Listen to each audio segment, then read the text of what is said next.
ታሪኩ የሚጀምረው አንገስ በሚባል አንድ ትንሽዬ ልጅ ነው። እናቷን ዋና እንዲለማመድ ወደ ባህር ዳርቻው ልከው ነበር። ነገር ግን እሱ ከውሃ ውስጥ ገብቶ ከመለማመድ ይልቅ የባህር ዳርቻው ላይ ቁጭ ብሎ ጊዜውን ማሳለፉን መረጠ። በድንገት ግን አንድ ነገር ከውሃ ውስጥ አይኑ ሳበው። ይህም አንድ ግዙፍና እንግዳ የሆነ እንቁላል ነበር። በጉጉት ተሞልቶ እንቁላሉን ከባህር ውስጥ አወጣው። በጥንቃቄ ሊመረምረው ሲል ግን እናቱ መጥታ ወደ ቤት የሚመለሱበት ሰዓት መድረሱን ነገረችው። አንገስም በፍጥነት እንቁላሉ በባልዲ ውስጥ ደብቆ ተከተላት። አንገስ ዋና ሊሞክር ይቅርና ውሃ ውስጥ እንኳን ባለመግባቱ እናቱ በጣም ተናዳበት ነበር። የነገረችውን ሁሉ ባለማድረጉ እየገሰጸችው ቢሆንም አንገስ ግን ምንም ሳይናገር ዝም ብሎ ይጓዝ ነበር። ቤት እንደደረሱም ቀጥታ የዕቃ ማጠራቀሚያና መሳሪያ ክፍል ውስጥ ፈጥኖ ገባ። ብዙም ሳይቆይ እህቱ ክርስቲ ወደ ቤት ተመልሳ አንገስ ዋና ላይ እንዴት እንደነበረ እናቷን ጠየቀቻት። እናቷም እንደተለመደው ብቻውን ቁጭ ብሎ የዋለ ስትል መለሰችላት። በዚህን ጊዜ ግን አንገስ በክፍል ውስጥ እቃዎችን ያስተካከለ ነበር። ይህ ክፍል በአሁኑ ሰዓት ለሀገሩ በጦርነት ላይ ለሚገኘው አባቱ ቻርሊ የነበረ ክፍል ነው። አባቱ በዚህ ሰዓት ለሀገሩ ለመዋጋት ወደ ጦር ግንባር ሄዷል። አባቱም በጣም ናፍቆት ስለነበረ ፎቶግራፉንና የቀን መቁጠሩን እያየ መቼ ይሆን የሚመለሰው እያለ ይመኝ ነበር። በመቀጠልም ትኩረቱን እንደገና ወደዚያ ምስጢራዊ እንቁላል መለሰ። አንገስ እንቁላሉን ካጠበው በኋላ ውጫዊውን ክፍል በቀስታ መላት ጀመረ። በዚህ ጊዜ ውስጥ ደማቅና የሚያብረቀርቅ ሰማያዊ ቀለም ታየው። ነገር ግን እንቁላሉ ሙሉ በሙሉ ተሰባብሮ ሳይወጣ እናቱ በድንገት ጠራችው። በዚያኑ ምሽት በጣም አስፈሪ አውሎ ነፋስና ከባድ ዝናብ መውረድ ጀመረ። አንገስ እንቁላሉ በዚያ ክፍል ሰላም እንዳይሆን ስለፈራ እየጣለ ያለውን ከባድ ዝናብ ተቋቁሞ ወደ ክፍል ፈጥኖ ሄደ። እዚያ ሲደርስ ግን የሚያስደንግጥ ነገር ጠበቀው። እንቁላሉ አስቀድሞ ተሰባብሮ ወጥቷል። ክፍሉን በአይኑ ሲቀኝ ከጥላው ስር የተደበቀ አንድ በጣም እንግዳ የሆነ ፍጡር አየ። አንገስ ሊነካው እጁን ሲዘረጋ ፍጡሩ ሊነክሰው ሞከረ። ልጁ ፍጡሩ በጣም ተርቦ እንደሆነ ስለገመተ በፍጥነት የሚበላ ነገር አመጣለት። ምግብ ከቀመሰ በኋላ ፍጡሩ ረጋ አለ። አንገስም ከሱ ጋር መላመድ ጀመረ። ነገር ግን አዲሱ ጓደኛውን እየመገበ እያለ እናቱ እንደገና ስሙን ስትጠራ ሳይወድ በግዱ ወደ መኝታ ቤቱ ተመለሰ። በማግስቱ ጠዋት አንገስ ሲነቃ የጦር ሰራዊት ወደ ቤታቸው ሲመጣ አየ። እሱ እናቱና ክሪሲ ወታደሮችን ለመቀበል ወደ ውጭ ወጡ። ራሳቸውንም ለካፒቴን ሃሚልተን አስተዋወቁ። ሃሚልተን እንደገለጸው የጠላት ጦር በባህር ሰርጎ ለመግባት ማቀዱ የሚጠቁም መረጃ ደርሷቸዋል። ስለዚህ የእነሱ የጦር ክፍል ሊሰነዘሩ ለሚችሉ ጥቃቶች ዝግጅት ለማድረግ እዚያው ግባቸው ውስጥ እንደሚሰፍሩ ነገራቸው። እናት ዋን ክርስቲንና አንገስን ወደ ክፍላቸው እንዲገቡ ነገረቻቸው። ቆየት ብሎም አንገስ የእንግዳ ፍጡር ምን አይነት ዝርያ እንደሆነ ሊያስረዳ የሚችል መጽሐፍትን ፍለጋ ወደ ቤተ መጽሐፍት አመራ። መጽሐፍትን ይዞ ወደ ስራ ክፍሉ በፍጥነት ቢመለስም ክፍሉ ሙሉ በሙሉ ተዘበራርቆና ተበላሽቶ አገኘው። ፍጡሩም የአባቱን የቻርሊን አሮጌ ጫማዎች ለመብላት እየሞከረ ነበረ። የራብ ምልክት መሆኑን የተረዳው አንገስ ምግብ ፍለጋ ወደ ቤቱ ተመለሰ። ነገር ግን የወታደሮቹ ምግብ አብሳይ በሆነው በሳጅን ስትሪክ ተያዘ። ሳጅኑም በዚህ ቦታ እንዲገኝ እንደማይፈቀድለት በቁጣ ነገረው። አንገስ ትንሽ ምግብ እንዲሰጠው ቢለምነውም ሳጅኑ ግን ሊሰማው አልፈለገም። አንገስም በፍጥነት ሀሳቡን ቀይሮ ታዲያ የወጥ ቤቱን ቆሻሻ ላውጣላችሁ አለው። ስትሪክም በሀሳቡ ወዲያውኑ ተስማማ።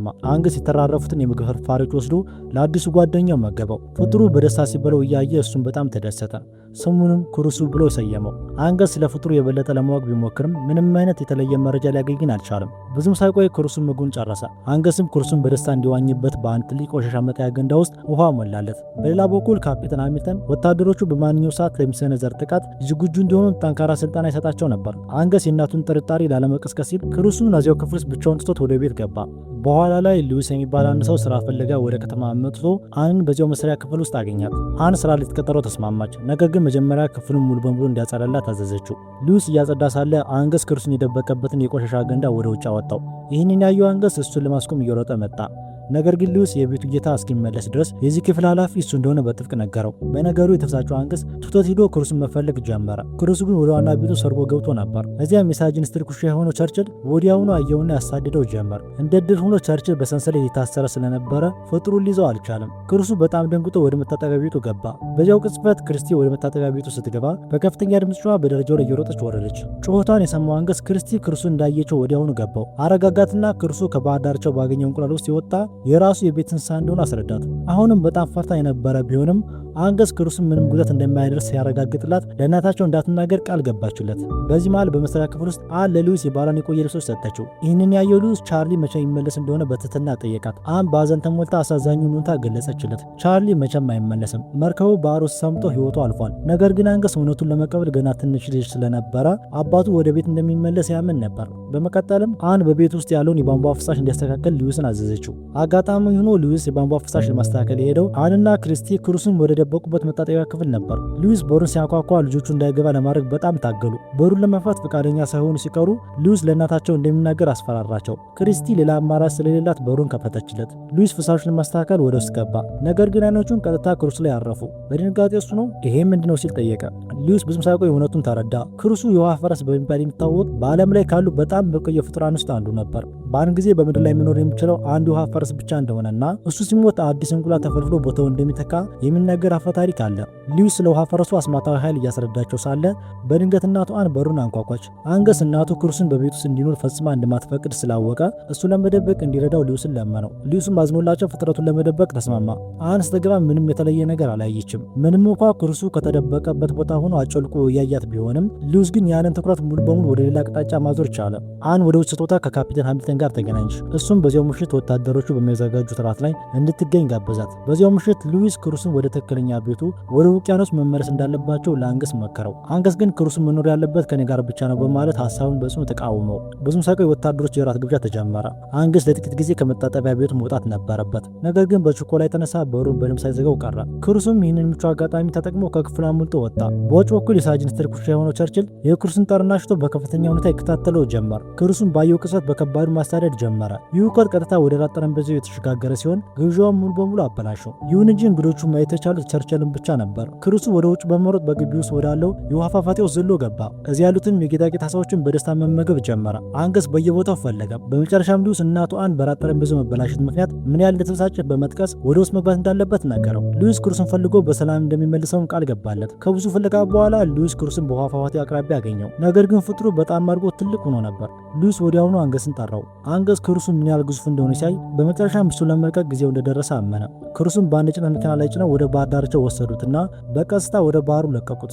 አንገስ በመለያየቱ ልቡ ቢሰበርም ሌላ አማራጭ እንዳልነበረው ያውቅ ነበር። በማግስቱ ጀሚ የተባለ የአካባቢ አሳ አጥማጅና ጓደኛው ሂው ወደ ባህሩ ወጡ። በድንገት ሂው በአሳ ወጥመዱ ገመዱ ላይ በጣም ከባድ ጉተታ ተሰማው። ነገር ግን ወጥመዱን ሲስቡት በከባዱ ክብደት ምክንያት ጀልባቸው መስጠም ጀመረች። በድንገት ሙሉ በሙሉ ያደገውና ግዙፉ ክሩስ ከውሃ ውስጥ ብቅ አለ።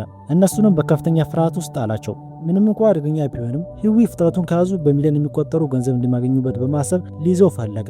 ጂሚ ግን አልተስማማም። ክሩሱ ጀልባቸውን ከባህር ዳርቻ የጎተተ ሲወስዳት ጂሚ ሕይወታቸውን ለማዳን ወጥመዱን ቆረጠው። ይህንን አስደናቂና እንግዳ ፍጡርን በመገረም ተመለከቱት። ከዚህ በፊት እንደዚህ ያለ ነገር አይተውም ሆነ ሰምተው አያውቁም ነበር። ይህ በእንዲህ እንዳለ ሃሚልተን ለአንገስ እናቱ ወታደራዊ ስልጠና እንዲጀምር እንደምትፈልግ ነገረው።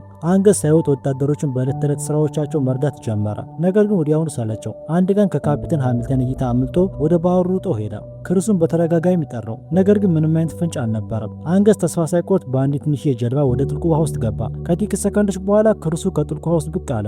ምንም እንኳ በጓደኛው ግዙፍነት ቢደነግጥም አንገስ ፍርሃትን አሸንፎ በውሃ ፈረሱ ጀርባ ላይ ተቀመጠ። በውቅያኖሱ ላይ በጣም አስደሳችና አስደናቂ ጉዞም አደረጉ። ክሩሱ አንገስን ወደ ባህር ዳርቻ ሲመልሰው ስትሪክና ውሻው ቸርችል በአቅራቢያው ነበሩ። ውሻው የክሩስን ጠረን አሽትቶ ወደ ውሃው ሲሮጥ ስትሪክም ተከተለው። ስትሪክ የዚያን ግዙፍ ፍጡር ሳይ አይኑን ማመናቅቶት በአድናቆት ፈዘዘ። በዚያኑ ምሽት አንገስ ስለ ባህር ላይ ጀብዱ ለክሪስቲና ለሉዊስ በደስታ ነገራቸው። በውጭ በኩል አን በመስኮት ልጆቿ በደስታ ሲስቁ ተመለከተች። ልሄድ ስትል ሉዊስ ተከተላት። አን ከብዙ ጊዜ በኋላ ልጆቿ በደስታ ሲስቁ በማየቷ የተሰማትን ደስታ ገልጻ ሉዊስን ከልቧ አመሰገነችው። ሉዊስን ፈገግ ብሎ ምስጋናውን በትህትና ተቀበለ። ይህ በእንዲህ እንዳለ ጄሚ ያየውን የባህር ላይ ጭራቅ ጆ ለተባለ ጋዜጠኛ ነገረው። ጆ ይህ ፍጡር ለከተማ ብዙ ገቢዎችንና ባለሀብቶችን ሊስብ እንደሚችል በማሰብ ወዲያውኑ ትልቅ የገንዘብ እድል አየበት። ህዊ ከተማ ባለችበት ብትቀጥል እንደሚሻል ቢከራከርም ጆን ግን ውሃ ውስጥ አደገኛ ፍጡር ካለ ህዝቡ የማወቅ መብት አለው በማለት ተከራከረ። በማግስቱ ጠዋት ካፒቴን ሃሚልተን የጦር መሳሪያዎቹን ጥንካሬ ለማሳየት አንንና ልጆቹን ወደ አንድ ከፍተኛ ቦታ ወሰዳቸው። በባህር በኩል ለሚመጣ ጠላት እንዴት መከላከል እንደሚችሉ ሊያሳያቸው ነበር የፈለገው። ካፒቴኑ ወታደሮቹ ወደ ውሃ ውስጥ የሙከራ ተኩስ እንዲተኩሱ ሲያዝዝ አንገስ ክሩሱ በአደገኛ ሁኔታ ውስጥ እንዳለ ተረድቶ ደነገጠ። ወታደሮቹ እንድታስቆም እናቱን ለመናት። ነገር ግን አን በልጇ ድርጊት ግራ ተጋብታ ዝም ብሎ እንዲቆም ነገረችው። ክሪስቲ ለአንገስ ልትከራከል ብትሞክርም አን ግን ልትሰማቸው ፈቃደኛ አልነበረችም። ወታደሮቹ ተኩስ ከፍተው ውሃውን ማፈንዳት ጀመሩ። በዚህ ውሃ ውስጥ በጣም የፈራ ክሩሱ ለጥቂት ከሞት እያመለጠ ፍንዳታዎችን ማምለጥ ቻለ። በባህር ዳርቻው ላይ ጄሚና ጆክ የፍጡሩን ትክክለኛ ፎቶ ለማንሳት እየሞከሩ ነበር። ነገር ግን ግልጽ የሆነ ምስል ማግኘት አልቻሉም። አማራጭ ሲያጡ አንድ ውሻ ምስል ሰርተው ፎቶግራፈር አነሱት። በማግስት ጠዋት በጋዜጣው የፊት ገጽ ላይ ያወጡት። ስትሪክ ጋዜጣውን ሲያነብ በባህር ዳርቻው ላይ ያየው አስፈሪ ፍጡር መሆኑን አወቀ። ስትሪክና ጥቂት ወታደሮች ጉዳዩን በራሳቸው እጅ ለመያዝና ፍጡሩን ለማደን ወሰኑ። በዚያኑ ምሽት ክሪስቲና አንገስ ከክፍላቸው በሚስጥር ወጥተው ከሉዊስ ጋር በመሆን ክሩሱን ለመፈተሽ ሄዱ። ባህር ዳርቻው ላይ ሲደርሱ አንገስ ወደ ውሃው ተጣራ። ክሩሱ በመጨረሻ ከውሃ ሲወጣ ግን ጨካኝ፣ የተቆጣና ሙሉ በሙሉ የተቀየረ ነበረ። በደረሰበት የጦር መሳሪያ ጥቃት ክፉኛ ደንግጦ ስለነበረ አንገስን እንኳን ማወቅ አቅቶት በከፍተኛ ሁኔታ ሊያጠቀው ሞከረ። አንገስና ሉዊስ በሁኔታው ደንግጠው ቆሙ። ይህንን አስፈሪ ባህሪ ሊረዱት አልቻሉም። ልቡ የተሰበረው አንገስ ክሩስን ባህር ውስጥ እንድተው ያደረክኝ አንተ ነህ በማለት ጥፋቱን በሙሉ በሉዊስ ላይ ጣለው። በአቅራቢያው ስትራይክና የታጠቁ ወታደሮች በጀልባ ላይ ሆነው ክሩስን ለመግደል እያደኑት ነበር። ወደ ባህር ዳርቻው ሲቃረቡ ቸርችል በከፍተኛ ሁኔታ ሲጮህ ሰሙት። ውሻው አንድ ነገር እንዳየ የተረዳው ስትሪክ ጀልባውን ወደ ድምፁ አቅጣጫ መራው። በድንገት ክሩሱ ከጨለማ ውስጥ በመውጣት ቸርችልን ወዲያውኑ ገደለው። ወታደሮቹ ደንግጠው ወደ ጨለማው በግምት ተኮሱ። ክሩስ ግን ጥቃቱን በመመለስ ጀልባቸውን ገጭቶ ሁሉንም ወደ ቀዝቃዛ ውሃ ውስጥ አላቸው። በጦር ሰፈሩ ሃሚልተን የተኩስ ልውውጥ መኖሩን የሚገልጽ መረጃ ደረሰው። የጠላት ወረራ የተጀመረ መስሎት ሙሉ የመልሶ ማጥቃት ትእዛዝ ሰጠ። አን ከልጆቿ ጋር ቤት እንድትደበቅ አዘዛት። ነገር ግን አን አንገስ አለመኖሩን አስተዋለች። ክሪስቲ እሱ በቤት ውስጥ እንደሌለም አመነች። ልጇ በጦርነት ቀጠና ውስጥ ስላለበት ሁኔታ በጣም የፈራችው አን ከሃሚልተን ጋር ወደ ባህር ዳርቻው ለመሄድ ወሰነች። ካፒቴኑ ቢቃወማትም አን ግን ሐሳቧን ለመቀየር ፈጽማ ፈቃደኛ አልነበረችም። በዚህ ምክንያት ይዟት ለመሄድ ተገደደ። በውሃው ላይ በበቀል የተሞላው ክሩሱ ከቁጥጥር ውጭ ሆኖ ስትሪክን በከፍተኛ ሁኔታ ያጠቀው ነበር። አንገስ ልክ በሰዓቱ ደርሶ ክሩሱ እንዲያቆም ጮኸ። ነገር ግን ፍጥሩ ሊሰማው አልፈለገም። አማራጭ ያጣው አንገስ እሱ ጋር ለመድረስ ወደ ጥልቁ ውስጥ ገባ። ነገር ግን ሚዛኑን ስቶ መስጠም ጀመረ። ጓደኛው እየሰጠመ መሆኑን ያየው ክሩሱ ወዲያውኑ ስትሪክን ለቆ አንገስን ለማዳን ወደ ውሃ ውስጥ ሰመጠ። በመጨረሻም ራሱን የሳተውን የልጁን አካል በቀስታ ወደ ባህር ዳርቻ አወጣው። ሉዊስና ክሩሱ እሱን ለማንቃት በጣም ታገሉ። ነገር ግን አንገስ ምንም አይንቀሳቀስም ነበር። ተስፋ ሳይቆርጡ ጥረታቸውን ቀጠሉ። በመጨረሻም አንገስ ውሃውን ተፍቶ አይኖቹን ከፈተ። ክሩሱ ወደ ቀድሞ ሩህሩህና አፍቃሪ ባህሪው መመለሱን ሲያይ አንገስ በደስታ ፈገግ አለ። በዚህን ጊዜ ካፒቴን ሃሚልተን ምንም የጠላት መርከብ እንዳልተገኘ መረጃ ደረሰው። ቢሆኑ ግን ወታደሮቹ ለጥንቃቄ ወደ ውስጥ መተኮሳቸው እንዲቀጥሉ አዘዘ። ወታደሮቹ ከባህር ዳርቻ ላይ ሲደርሱ ክሩሱ ከማዕበሉ ስር ተደበቀ። አን ወደ አንገስ ሩጣ በመሄድ በሰላም በማግኘቷ የደስታ እንባ ፈሰሰች። ነገር ግን አደጋው ገና አላበቃም ነበር። በሃሚልተን ትዕዛዝ ወታደሮቹ ወደ ባህሩ ከባድ ጥቃት መሰንዘር ጀመሩ። ጓደኛውን ለማዳን ሲል አንገስ በክሩስ ጀርባ ላይ ዘሎ በመውጣት ከተተኮሱት ፍንዳታዎች እያራቀ መራው። ነገር ግን ነፃነታቸውን ሊያረጋግጡ ጥቂት ሲቀረው ወታደሮቹ ያዘጋጁትን አንድ ትልቅ የባህር ውስጥ መረብ ዘረጉ። ክሩሱ መረቡን ሰብሮ ማለፍ አልቻለም። የሃሚልተን ጀልባ እየተቃረበች ስትመጣ ሉዊስ አንገስ ወደ ውስጥ እንዲዘል በጩኸት ነገረው። አንገስ ከመለያየቱ በፊት ክሩሱን እያየ እሱ ምርጥ ጓደኛው እንደሆነና መቼም እንደማይረሳው ነገረው። ከዚያም ወደ ውስጥ ዘሎ ወደ ጀልባው ተመለሰ። አንድ የመጨረሻ እንቅፋት ብቻ ቀረው። ክሩሱ ወደ ውስጥ ዘልቆ በመግባት ጉልበቱን አከማቸ። ከዚያም የሚያስደንቅና ተፋሽ በሚያስቆም ዝላይ ከመረቡ በላይ በከፍታ ላይ በረረ።